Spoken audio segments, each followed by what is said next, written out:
എനിക്ക് എൻ്റെ കൂടെയുള്ള ആളുകൾ എല്ലാവരും എന്നെക്കാൾ കൂടുതൽ കഴിവുള്ളവരാണ്.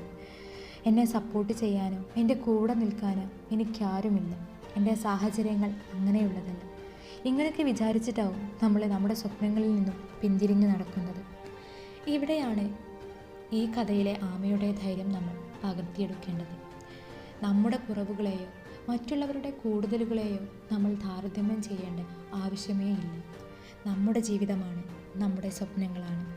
നമ്മളിൽ എന്തുണ്ടോ അതിൽ വിശ്വസിച്ച് അതിൽ നിന്നുകൊണ്ട് നമ്മുടെ സ്വപ്നങ്ങളിലേക്കുള്ള യാത്ര തുടങ്ങുക.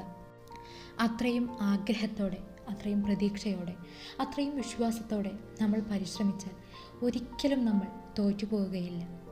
അതിനാദ്യം വേണ്ടത് സ്വപ്നങ്ങളിലേക്കുള്ള യാത്ര തുടങ്ങുകയാണ്. ഈ നിമിഷം മുതൽ നമുക്ക് ആ യാത്ര ആരംഭിക്കാം. നമ്മളിൽ വിശ്വസിച്ചുകൊണ്ട്, പ്രാർത്ഥിച്ചുകൊണ്ട് നമുക്ക് നമ്മുടെ സ്വപ്നത്തെ കാത്തിരിക്കാം.